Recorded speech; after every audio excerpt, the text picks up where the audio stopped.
There are three things that are going on now, the two great extremes that have not existed since the 1930 to 45 period. And it's important to know those three things and then to understand them well.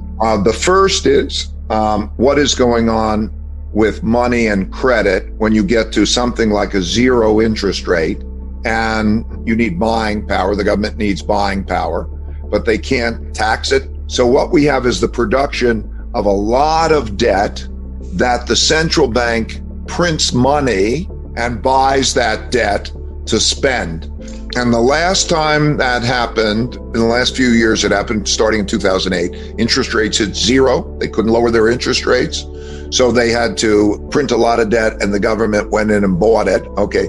And we're coming to the end of a debt cycle. Okay. So this is a big thing, because where does the money come from and who will get what? The government will now determine that, and then they'll print it and it'll devalue money. Okay.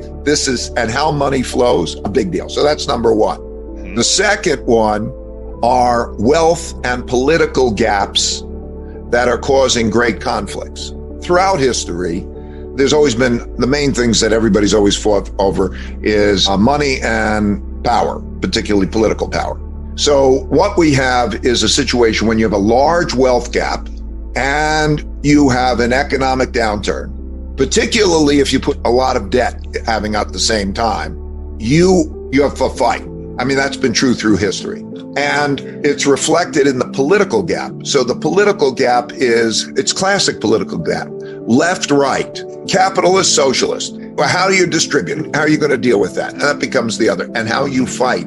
So that's the second of the two, this wealth political gap that's causing the conflict.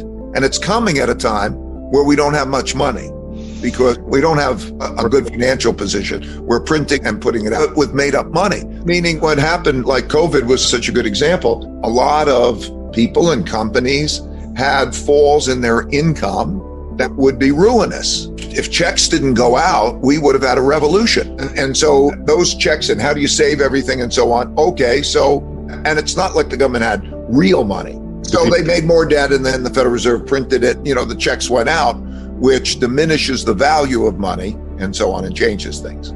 So then the third thing is the rise of a great power to challenge an existing great power. So the rise of China to challenge the United States. In all history, there are world orders. What that means are the dominant power. It's like in nature almost, so the big bull or something. Anyway, there's the dominant power. And then what happens is in 1945, we entered the American world order. The United States won the war. And then in 1945, the winners of the war carved up the world. We had 80% of what was considered money at the time, gold, 80% of the world's money, essentially. We counted for half the world's economy. And the rules were set in the United States, basically. That's why the United Nations is in New York, the World Bank and the IMF are in Washington, D.C., because we began the American century. And then we are now at a time, we've never had another power challenge us in the same way. There was the Soviet Union, but they were always a fraction of the size economically, so couldn't compete on that same basis. They had nuclear weapons, but they didn't have the economic power and so on. But now we're dealing with China coming on as a power. I spent a lot of time in China over the last 36 years, by the way, and I admire how they're doing a lot of things. I mean, I know it's controversial to say that, but in terms of they're a power. Whoa, since I started going there, their average income has increased by 30 times. So they're a comparable power, and they're also growing faster. And so that has an effect. So those three things are things that never happened in my lifetime before, but happened before in history, which led me to do the studies of what happened in history and the lessons I could gain. It affects everybody, it affects, we know, let's start with ourselves. Most importantly, forget about the outside thing. Can we be healthy and strong? And what do we need to do?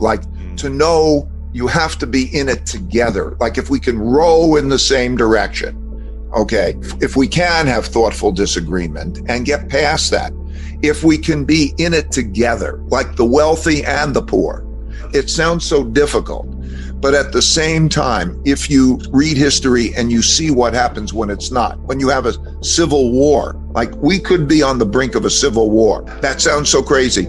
But the truth is, in most countries, almost every century, there was a civil war or a revolution, some form of civil war or revolution. So it's almost inevitable that we're going to have something, okay? You either resolve it or you start fighting so badly that you really, once you cross a certain line, there's no coming back, because you do the damage, you demonize, and that person's such an enemy, or that class of people is such an enemy that the communication's gone and the fight. Well, you see this in politics today.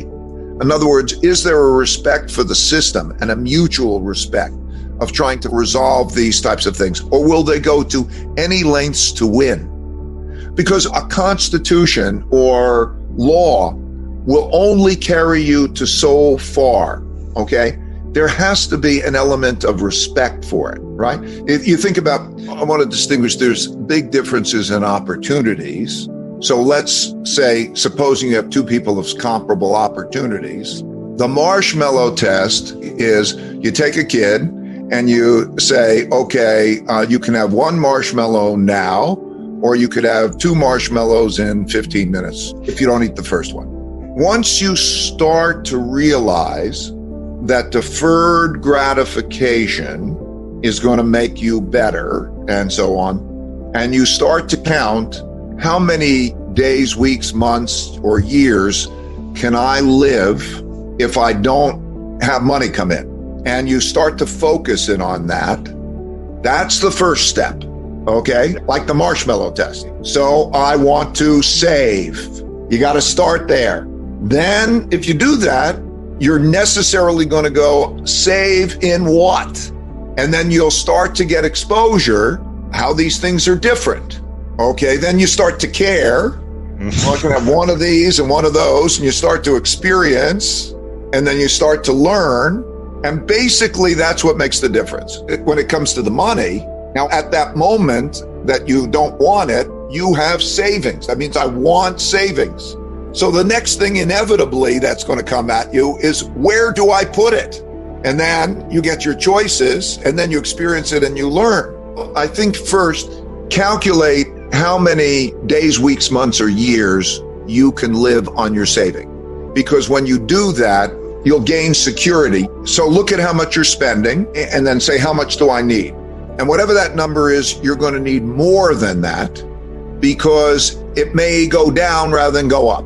So now, do I have a year's spending? I think you start there.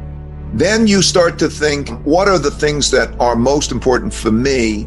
And then you start with your business or your residence that have a symbiotic relationship and that you know well. If you start with your business, okay, you're closer to that, investing in yourself, whatever that may end up being, that may be your best investment. But if you're in a job, that's not the thing, because you're in a different position.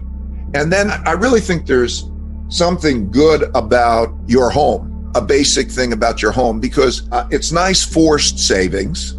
And it also means that you fix it up. You're saving, you find out there's, oh, well, if I add this thing or that thing, and you're enjoying it. So when you're enjoying it and you're controlling it and it's yours and so on, that's pretty good. You know, if they keep mortgage tax deductions and so on, you know, there might be some benefits to it also. Okay. But that's not a black and white answer. You know, so you could take a short pencil and say, is it better to rent or buy? Okay, that's a different question. But by and large, am I going to move? You know, all of those other questions. So when you start with, okay, what is it that's close to home? And how much? You need a certain amount that's liquid.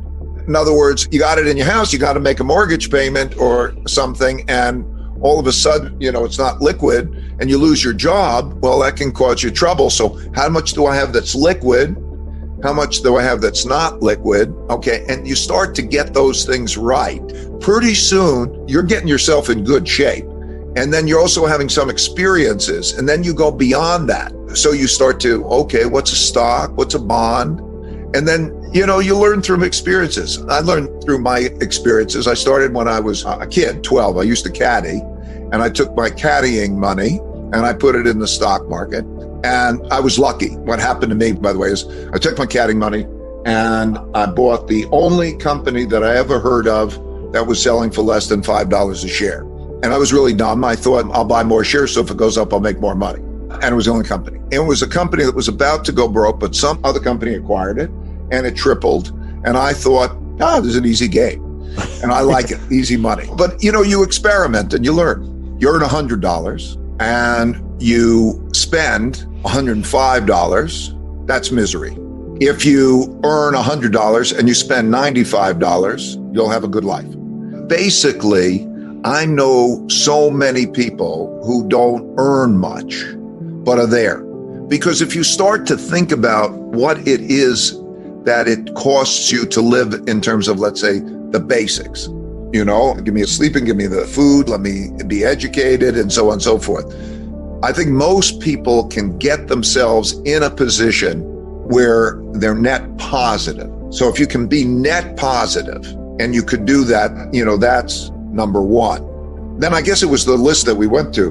The second is, what do you do next in terms of what do you need? What do you invest in? And then avoid the following mistake, the most common mistake of investing, thinking that the investment that did good is a good investment. People rather more expensive. The things that quite often, those markets that did really, really well became more expensive, and everybody, smart money is all the time comparing them and competing. So what happens is the naive money buys the thing that was hot or is hot. The thing that has been terrible, which might be the thing that's beaten down. So I would say also an important element, diversify. Because what I learned about this is that, first of all investments compete. And it's not easy to tell whether one investment is better than the other, because if people could do that, life would be easy and everybody'd make a ton of money. And this is a competitive game that's very difficult to compete in. So it's very difficult to say which one's better or worse. You can take experts and do all sorts of tests, and you'll find out that they can pick that, and you can't tell whether the worst ones are going to be better. So because of that, you understand that even picking the best ones is difficult. And particularly if you're naive, like we spend hundreds of millions of dollars each year on research to try to give us an edge. Wow. Okay. Now you've got to compete with us. So competing in the markets is more difficult than competing in the Olympics, but there are more people who try harder in order to do that. So it's a zero-sum game, but diversification will reduce your risk without reducing your return. So if you know how to diversify well, that's critical.